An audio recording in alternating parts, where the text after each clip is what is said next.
The problem is that for several years, the NTSB, National Transportation Safety Board, has investigated a number of accidents in which they felt that sleep apnea, fatigue, might have been a contributing factor. Now, there's never been any documented evidence that sleep apnea was a definite causal factor in any general aviation accident.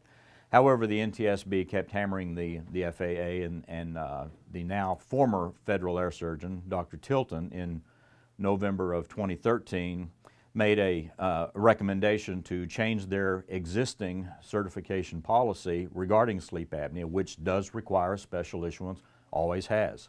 So he didn't really talk it over with anybody and just announced the policy change.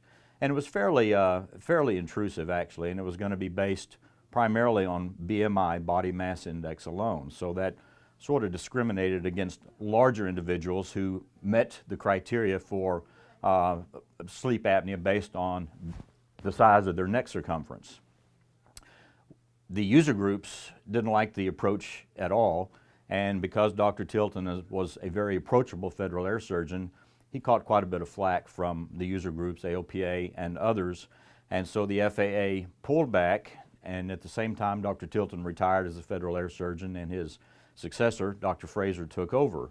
So we've gone over a year now since the FAA retracted their proposed policy, and we've been operating under the existing special issuance policy since that time. So now the FAA has recognized that in order to satisfy the desires of the NTSB to maintain the standards of aviation safety, and at the same time not be terribly intrusive into the pilot's opportunities to continue flying while an evaluation, if it is needed, is ongoing. The new policy just was announced last week, so we are still waiting to see the final details on the assessment that the FAA is going to need to see from the treating physician.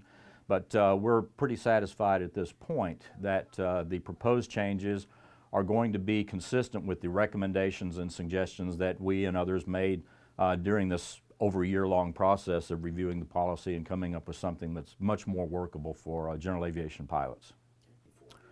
The FAA is still concerned about sleep apnea, and nobody, and certainly not AOPA or anyone else, argues that sleep apnea is a significant medical and a significant health concern. It's associated with diabetes, hypertension, cardiac arrhythmias, serious medical conditions. And the main thing that we all need to be aware of is that people that have sleep apnea that's not being treated are just not getting good sleep, and their quality of life is not as good as it could be. So the FAA is proposing now a pretty middle-of-the-road approach to handling the sleep apnea issue from a medical certification and an aviation safety perspective. So right now, going forward with the new policy, any applicant who's otherwise qualified, whether they're symptomatic, whether they have any signs, symptoms, any clinical indications of sleep apnea, will still be issued a medical certificate by their aviation medical examiner at the time of their exam, provided they're otherwise qualified. There will be, in this assessment that's going to be done, the AME will just need to ask some basic questions. And in some cases, if an assessment needs to be done beyond the AME's evaluation at the time of the flight physical, that evaluation can actually be done by the AME, by the pilot's treating physician, or by a certified MD or a sleep specialist. So the FAA is not overly concerned about who does the evaluation. They just want to be able to certify that the pilot doesn't have anything serious that's going to cause any problems from a safety standpoint. So a pilot will still be issued a medical certificate in the office. If the assessment done by the AME or the otherwise treating physician indicates something that needs a little bit more evaluation, or if a diagnosis of sleep apnea is made, the pilot needs to go out and get treated for it. And usually that's done with continuous positive airway pressure, or CPAP, which is the most common way of treating sleep apnea. If that evaluation shows that the sleep apnea is now well controlled, then the pilot is going to get an exchange for that certificate that was issued by the medical examiner at the time of the exam. Will be issued a special issuance authorization, and that'll be an annual recertification, and each year the AME will just, or the pilot will just need to take an affirming statement from the treating physician or verification that the pilot's using CPAP and is getting adequate sleep. That'll go back to the AME. The AME will be authorized to reissue a new certificate, another one-year certificate. So for the pilot, there will be no interruption of flying privileges during the time the evaluation is done or after treatment's been started.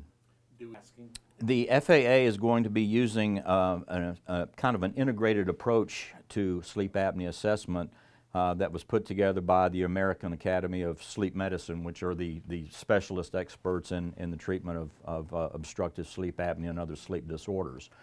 We're not really sure what that assessment's going to be made up of yet. We'll be meeting with the Federal Air Surgeon next week, in fact, to nail down exactly what the AME is going to be looking for in that assessment. But we're told that it's going to be much less onerous than what was originally proposed over a year ago. So we're optimistic that it's going to be minimally invasive and will satisfy the needs of everybody, users, pilots, and the FAA alike.